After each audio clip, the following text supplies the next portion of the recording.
Uma das coisas que eu mais gosto em fazer o Café Cultural aqui na Rádio Mega Brasil é esquecer das coisas. Sinceramente, a gente faz isso aqui há sei lá quanto tempo. Aqui, daí, assim, faltando 2 segundos, eu esqueci de apertar o botão tal aqui. É uma maravilha. Isso mostra que a gente está vivo e está ativo. Se a gente lembra de tudo, fica tudo muito automático, aí a coisa fica chata. Então, quanto mais surpresas a gente tiver no meio, melhor. E como eu sempre falo, o que importa é o conteúdo. O que importa é a gente bater um papo sobre cultura. E eu falo, viu, Eduardo, que cultura é o que constrói o ser humano. Cultura e educação. Eu acho que são as duas bases para a evolução. Sabe? Um povo sem cultura é facilmente dominado. Um povo sem educação é burro, não sabe o que quer. E educação, não estou falando... Pode ter diploma, tá, gente? Pode estar cheio de diploma na parede, mas não tem educação nenhuma. Educação é muito mais do que isso se soma. Mas eu vou bater um papo hoje com esse meu mais novo amigo, Eduardo Zugaib, a quem eu tenho já o prazer, a honra de receber e dar as boas-vindas. E eu quero fazer a primeira pergunta, como eu faço sempre. Quem é Eduardo Zugaib por Eduardo Zugaib? Bom, eu vou aproveitar um gancho de um comentário que você fez agora há pouco aqui sobre cultura e educação, né? Eu acho que educação é porta de entrada e cultura é porta de saída, né, cara? Sem essas duas aí, você fica literalmente perdido. Bom, eu sou o Eduardo Zugaib, tecnicamente falando, eu sou escritor, palestrante, treinador em comunicação e atitude aí para a liderança. Sou professor aí em algumas universidades, em cursos online de pós-graduação, entre elas aí a PUC do Rio Grande do Sul, a PUC do Paraná e a PUC de Campinas também. E assim, estou circulando aí nas organizações em todo o Brasil, conversando principalmente, Sérgio, com públicos que precisam entender liderança como competência, né? Você fala, eu sou palestrante de liderança, tá, é só com gerente? Não, falo com empreendedor, falo com educador, quer mais lugar para que se exercitar a liderança do que em sala de aula, né? E recentemente também eu tenho, a partir das minhas redes sociais, conversado também com um pouco do público da parentalidade, né? Pais e mães aí, porque também precisam entender o que é liderança, especialmente nesse mundo onde a influência acaba sendo a grande tônica do negócio, né? Então, mas resumindo tudo isso, Sérgio, se eu pegar os 35 anos de carreira que eu tenho em comunicação, marketing, bater no liquidificador, coar, o que vai ficar preso na peneira é um contador de histórias. Eu sou um contador de histórias. Tudo, meu amigo. E é isso que acaba me movimentando em tudo aquilo que eu faço, nas minhas redes, nas palestras, nos livros, e por aí vai. Então eu gosto muito de me colocar como contador de histórias, porque isso ajuda a romper algumas barreiras aí, especialmente com alguns públicos mais críticos que eu tenho. Então... Sim. Sabe, Eduardo, eu, nos meus últimos anos de carreira corporativa, eu busquei muito falar com o povo de recursos humanos, quem contratava de marketing, que contratava os palestrantes, porque é muito bom, eu quero uma palestra, todo mês queria uma palestra diferente. Não, vamos falar de liderança. E precisamos formar os gerentes. E nos últimos anos eu mudei um pouco, eu falava para eles, assim, por que não falar de liderança para os liderados? É muito bom e muito fácil, desculpa se eu estou me metendo na tua área, falar de liderança para as lideranças. Precisamos aqui, está o líder, ele precisa saber se portar, comunicação, não sei o que lá. Eu falei, agora, o liderado, os liderados, reconhecem essa liderança, entendem a liderança, dão suporte a essa liderança, e esse dar suporte, para mim, era o mais importante de tudo. Porque você via lá o cara preparado, cheio de diplominha na parede, maravilhoso, tal, eu sou o líder, eu sou gerente, superintendente, diretor, presidente, sei lá o que o cara era. E o povo olhava para ele e falava assim, esse cara é uma besta. Tá, e daí? E aí, né? Sabe, eu falo assim, vamos falar de liderança para os liderados. Senão não adianta nada ser líder, né?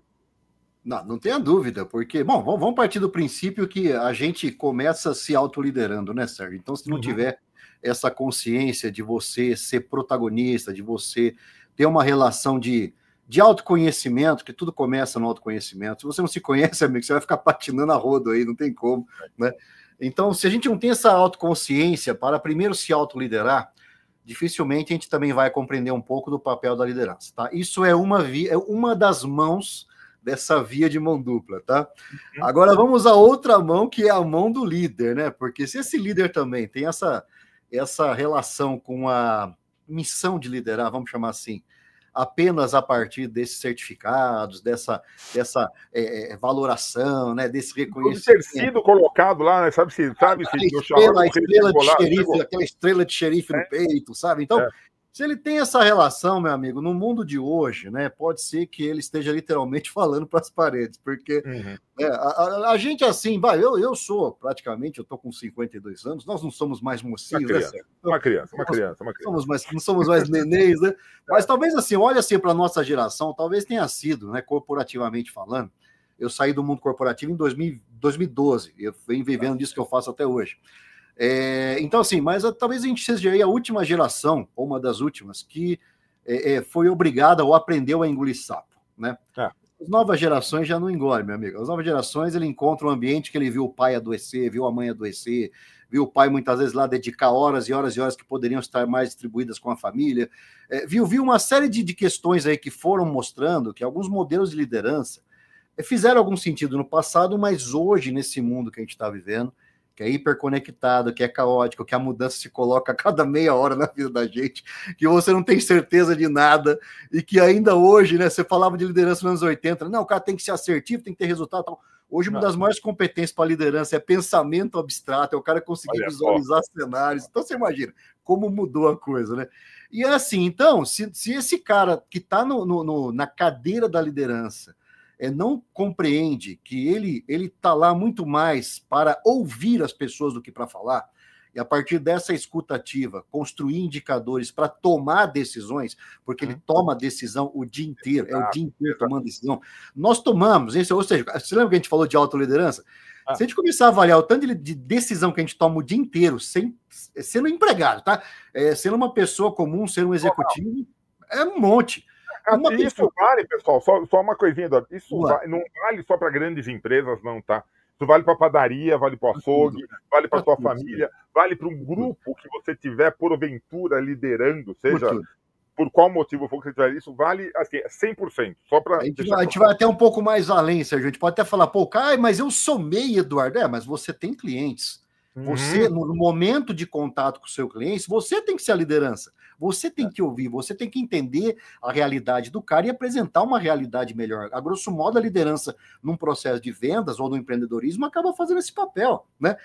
Dentro de uma sala de aula, poxa, você tem que escutar o seu aluno, não é só jogar um pacote de conteúdo para um cara que já está hipersaturado de informação e você tentar ser relevante no meio dessa informação. Você tem que estar junto com ela e construindo relevância, fazendo ele se conectar com esse mundo e você se inserir dentro dele de uma forma natural, de uma forma parceira, de uma forma onde a influência aconteça ombro a ombro, não de cima para baixo. Então, assim, é onde muita gente que vem da escola antiga de liderança, aquela coisa comando e controle, né? Aquela coisa extremamente IUP, anos 80, lembra dos IUP?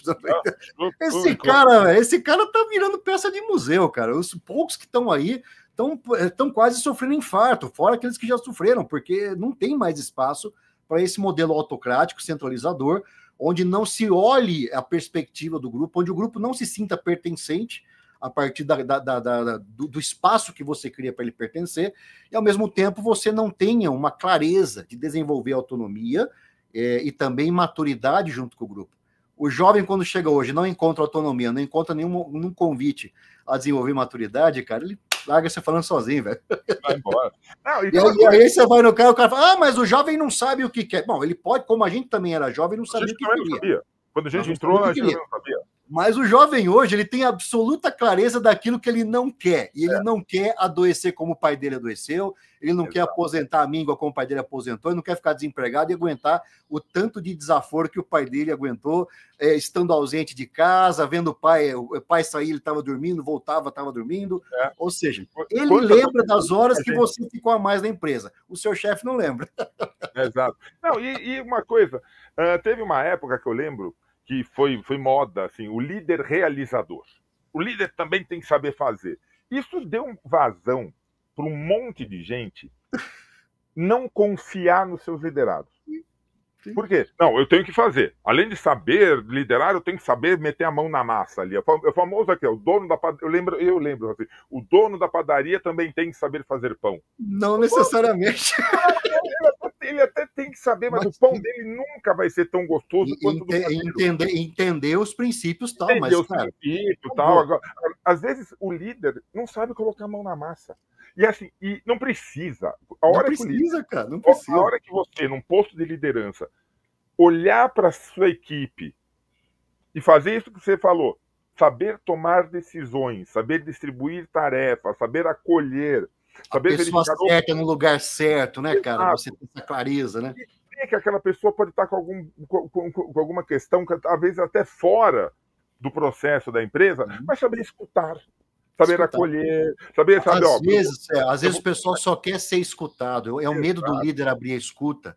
Eu preciso resolver. Você não precisa resolver o problema, apenas o ato de escutar. Você já cria um momento terapêutico ali que a pessoa começa a enxergar de fora e olhar um pouco mais, de forma mais sistêmica, de uma forma mais organizada, para ela mesma encontrar a solução. Então agora o cara chega, simplesmente ele é visto atrás de um crachá, ele é um número, né? Desculpa, a nossa geração ainda se adaptou, porque a gente viveu anos muito caóticos, muito críticos. A gente viveu a década perdida, anos 80, 90, aquela loucura toda. É inflação de 90% ao mês, a galera reclama de 4% ao ano. Você acordava com uma moeda e ia dormir com outra. Era real, cruzado. Assim, e aí a gente veio desse mundo. Então, para a gente, tolerar o desaforo da liderança se tornou uma coisa natural. As novas gerações que nasceram numa perspectiva mais abundante do mundo, o mundo continua caótico, Sérgio, mas tem muito mais riqueza, mal distribuída para cacete, mas continua caótico, tá? Mas ainda é mais abundante que aquela época. Os problemas hoje são outros. Então, assim, e aí, essa galera vem numa perspectiva diferente e fala, cara, porque eu preciso tolerar isso, cara, eu preciso tolerar trabalhar aí, me matar de trabalhar, sabe? E para tentar, sei lá, eu compro um container de capinha de celular lá na China, né? Aí eu monto uma lojinha aqui na Shopee ou no Mercado Livre, sabe?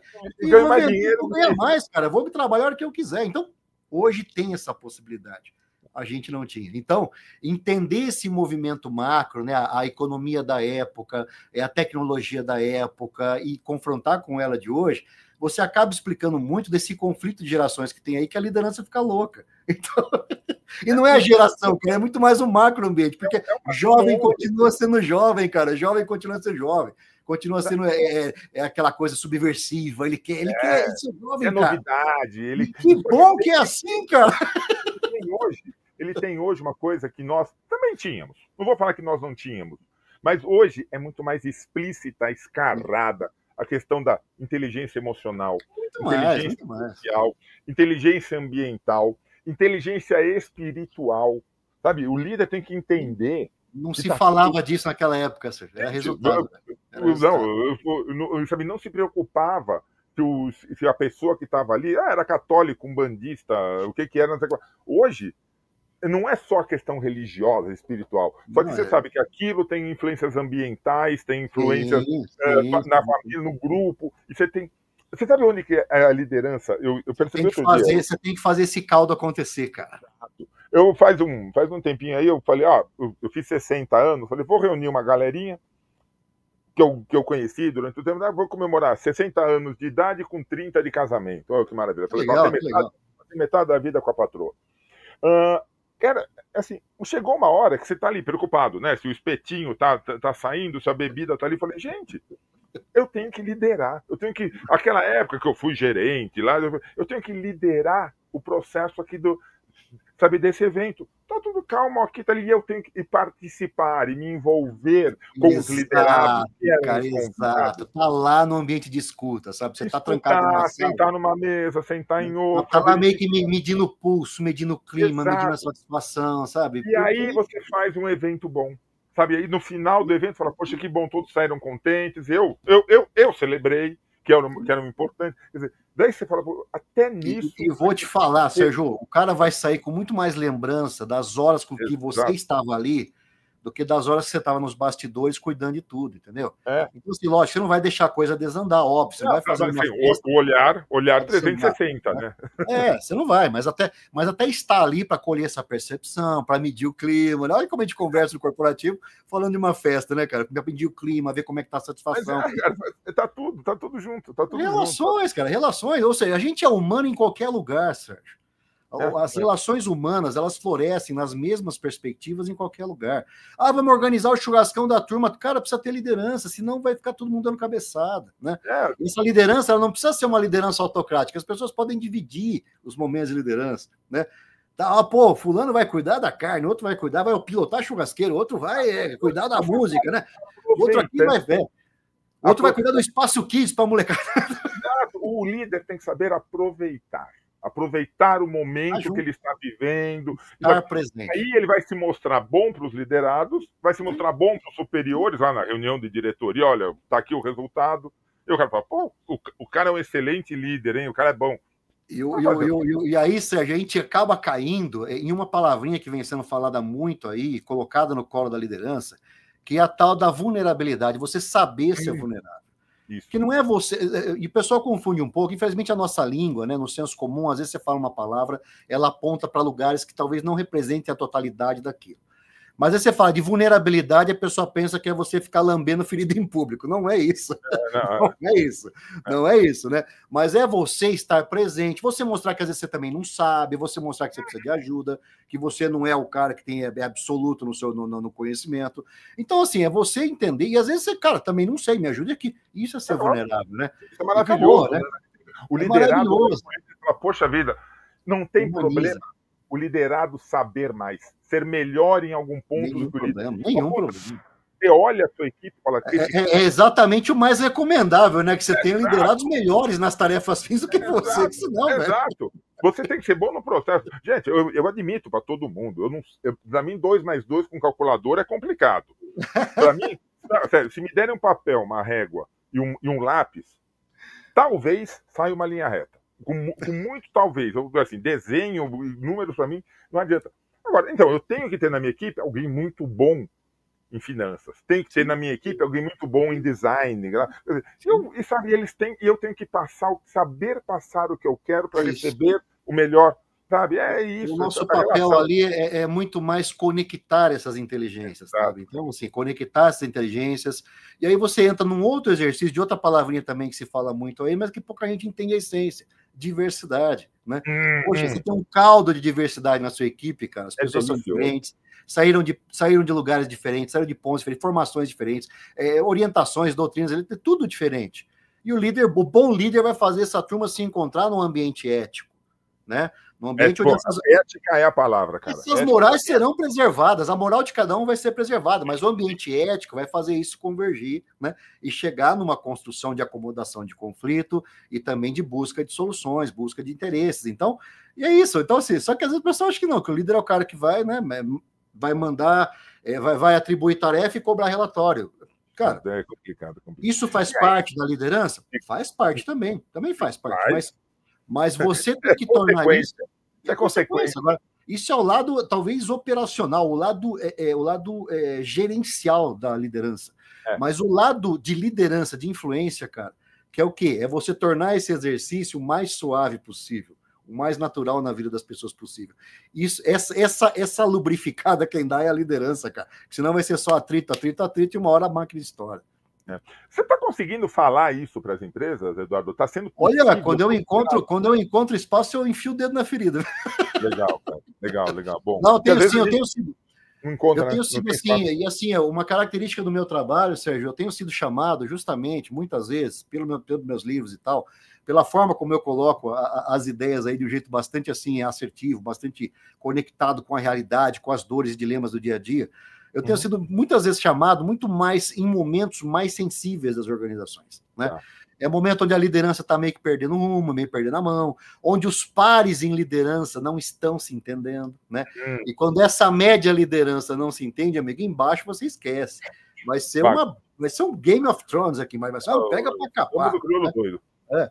E assim, então esse cara precisa se estar antenado, precisam ser ali os exemplos vivos que a empresa tem daquilo que ela entende por cultura, né? Aquilo que conversa com aquilo que justifica e o que não justifica os valores que nós temos pendurados na parede lá, bonitinho naquele banner, né? Missão, visão, valor, né? Porque às vezes o cara passa uma vida inteira na empresa e não decora mesmo.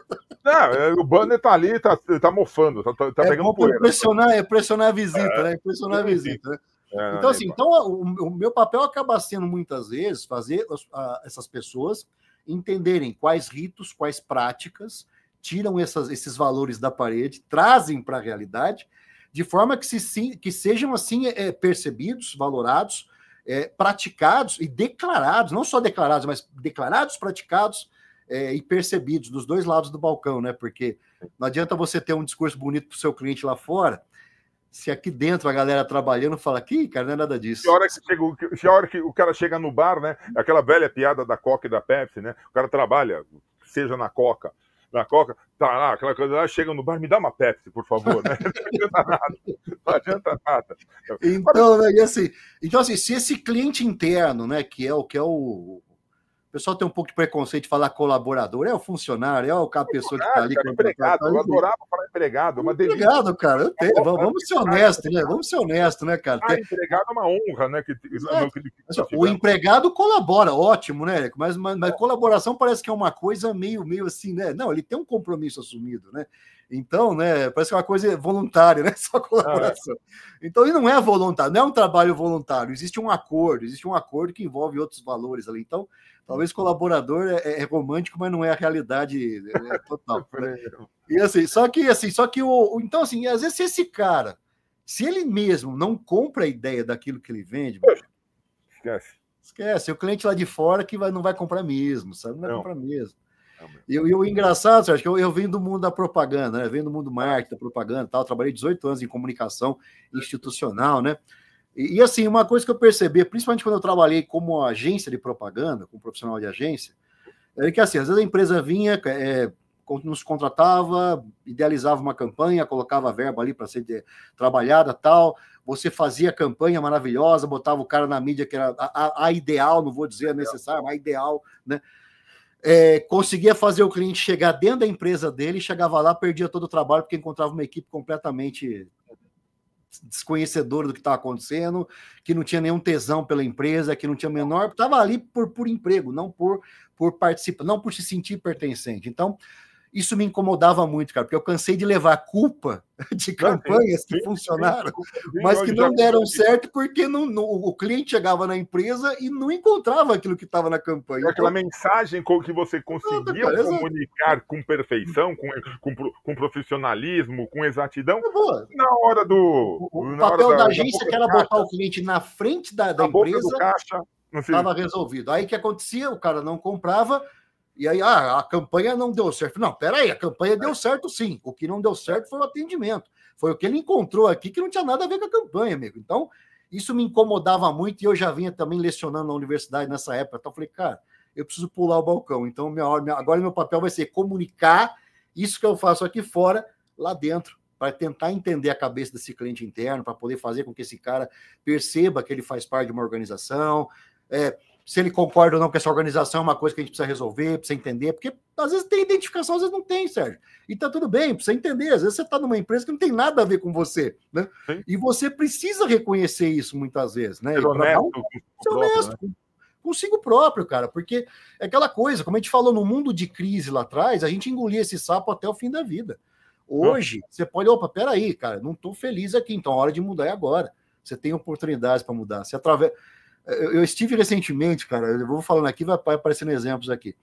Mas eu estive recentemente no Espírito Santo, falando com um grande operador logístico lá, e o problema da liderança qual que era, né?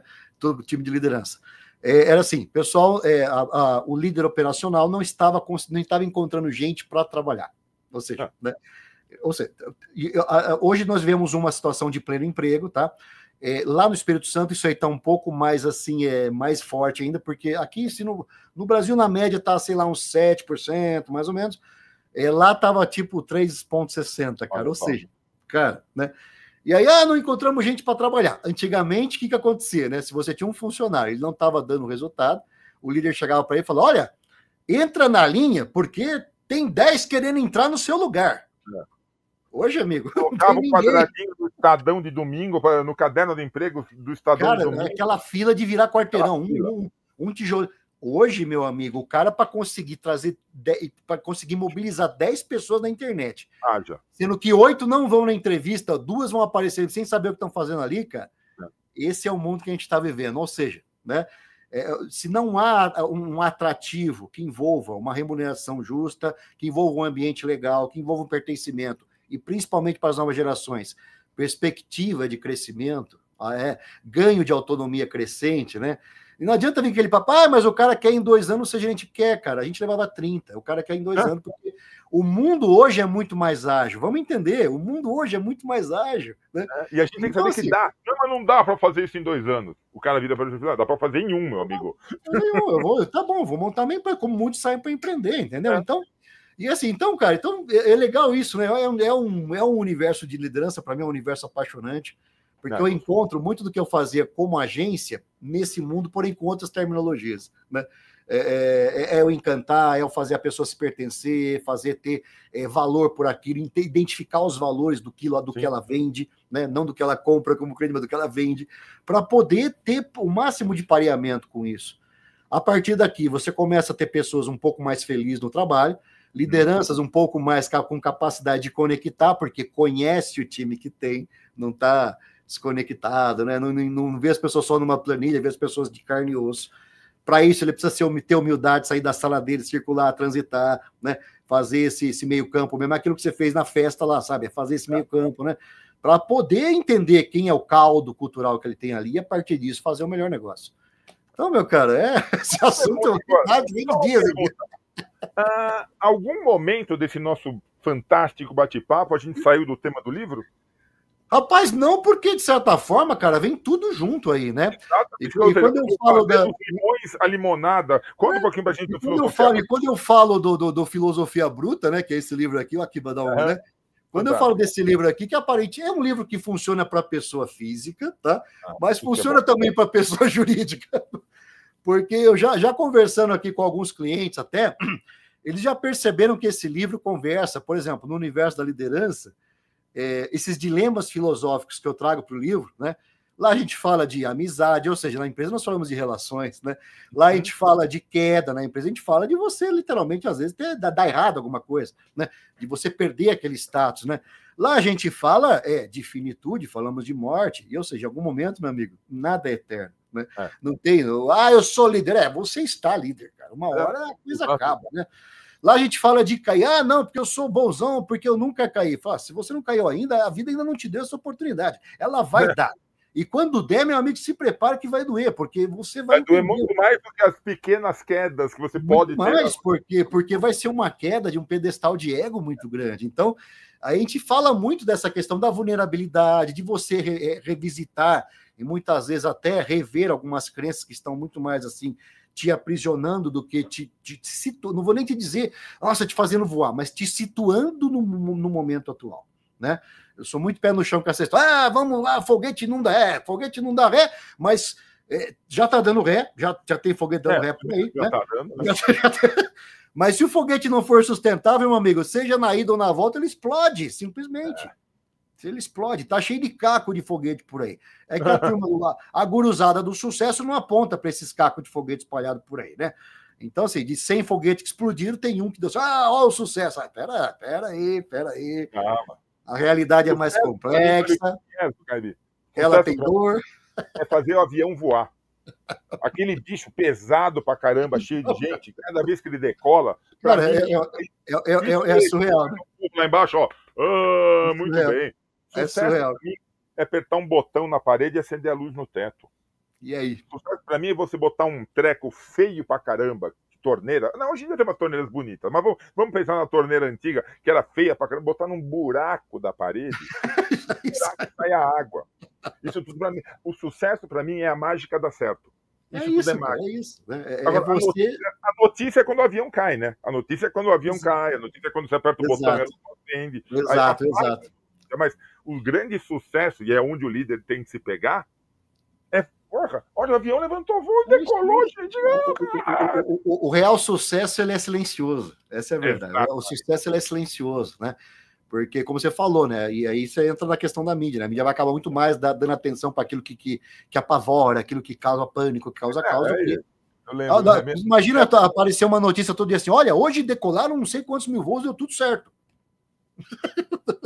Mas não tinha. Tinha, mas olha o quanto tem que acontecer para que isso. Olha que milagre isso aqui aconteceu debaixo dos olhos da gente, e a gente, né? É milagre, ciência, é tudo ali, né? É fé, ciência, tudo ali que aconteceu, cara, deu tudo certo. Deu tudo certo, então, mas isso não vem de certo. A gente sabe que, infelizmente, né, a nossa essência humana ela é um pouco mais mórbida, né? E se explora muito bem isso aí nas mídias aí, infelizmente. Mas devia ter. Mas você sabe que, de repente, sei lá, é que o tempo que eu passei em agência de propaganda, eu nunca peguei uma companhia. Na verdade, assim, quando eu entrei numa agência, tinha os mais cabelo branco, vão lembrar, a Transbrasil. Transbrasil, sim. Só que ficou pouco tempo, não era eu que atendia a Transbrasil, era a dona da agência, e ficou pouco tempo depois, a Transbrasil acabou. Sim, mano. E agora, uma história meio caótica, né? Foi. Isso é para outro programa. Só que aí hoje eu falei assim, podia colocar, né? A Transbrasil informa que na data de hoje 315 voos foram decolados e chegaram sem problema em seu destino. Muito obrigado. Sabe?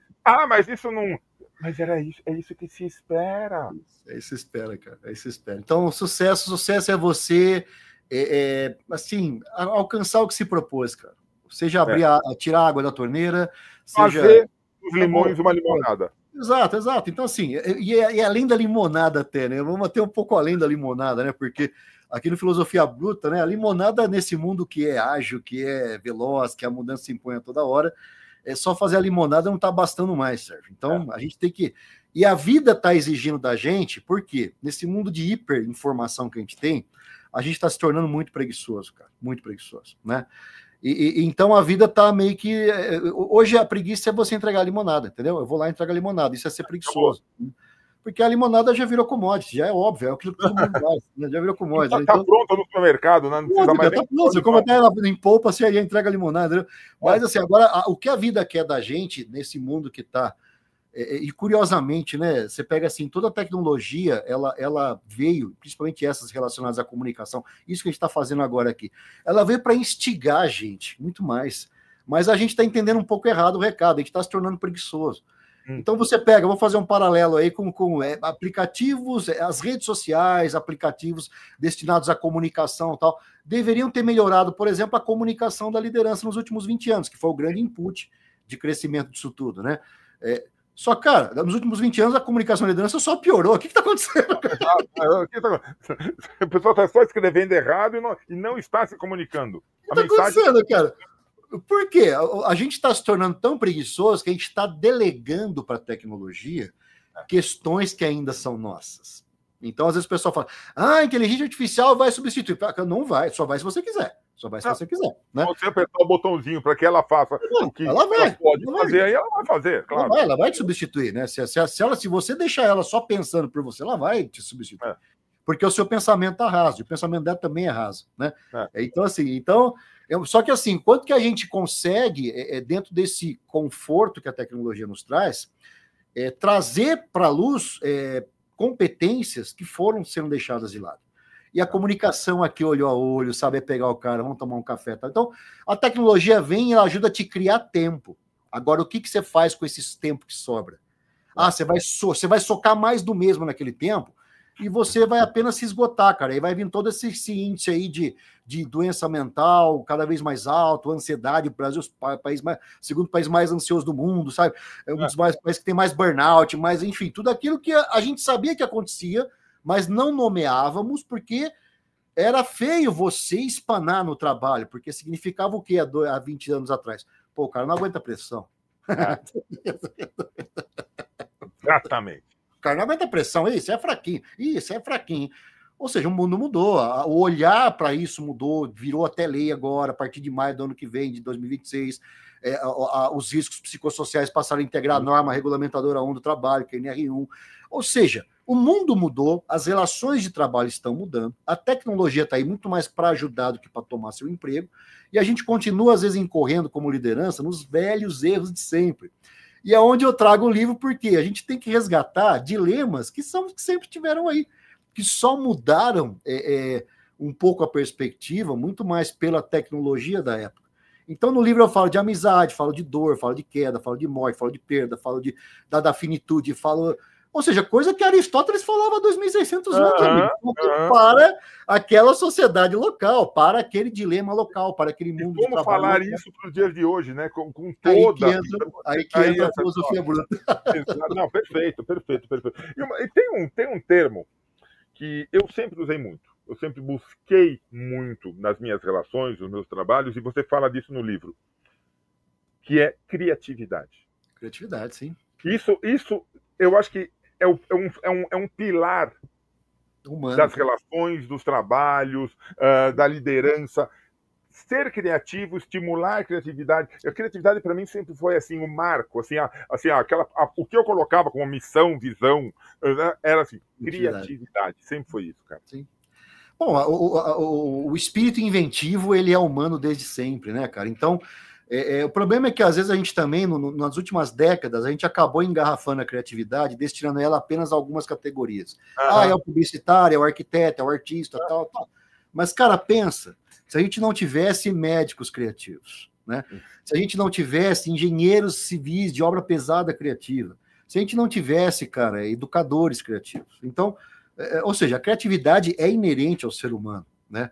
E a gente acaba sendo induzido, até por um sucateamento da educação nas últimas décadas também, a buscar apenas uma tarefação puramente operacional para as profissões, né?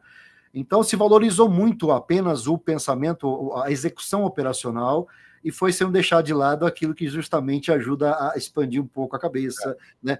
As disciplinas de humanidades, né? Que foram ganhando uma certa ojeriza por muitas pessoas aí nos últimos tempos, né?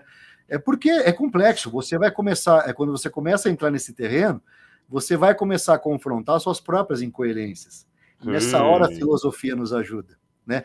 Nessa hora de confrontar nossas próprias incoerências olhando para o espelho, a filosofia nos ajuda nessa hora. Ela ajuda a criar uma base de racionalidade, de capacidade de interpretação da realidade, de se situar dentro dessa realidade, né, sem ficar viajando muito na maionese. Ela te ajuda a sair um pouco do platônico e vir para o atômico, né? Que aí a coisa dói, né, cara? A coisa dói, né? Porque é onde ajuda a fazer essa transição, né? Só que assim, a gente nas últimas décadas só cuidamos do atômico, cara, esquecemos do platônico. E são universos que precisam andar em sinergia. Então, não pira. Por isso que criatividade dói, acaba sendo, e o pessoal acaba atribuindo apenas ao quê? Aquele que mantém isso rompido, que é o cara que tem alma de artista. O artista, no geral, tem, né? Tudo bem, mas criativo, tem agora. Gente, o zelador aqui do prédio tem que ser criativo. Precisa ser criativo. O porteiro tem que ser criativo. E outra coisa, eu lembrei quantas vezes pessoas que trabalharam comigo, grandes profissionais, traziam os textos, né? Tá aqui o texto para o jornal, tá aqui o texto para... E eu olhava e eu devolvia, falava, não quero esse. Melhora nisso. Não sei como, mas você nunca se conforma. Falei, mas não sou eu que tenho que não me conformar. É você que tem que ser inconformado. Incomodado, né, cara? Incomodado com a sua própria produção. Sim. Assim, mas para mim tá óbvio. Então tá, isso é o melhor que você pode fazer? É o melhor, tá bom. Então deixa eu anotar aqui o seu melhor, eu não vou te cobrar mais. Para saber qual que é a régua, né? Saber qual que é a régua. Agora, eu acho que você pode mais.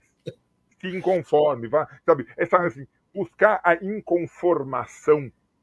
Isso aí vamos traçar um paralelo. Você está falando de um mundo onde a criatividade era na prancheta, na mesa e na cabeça, entendeu?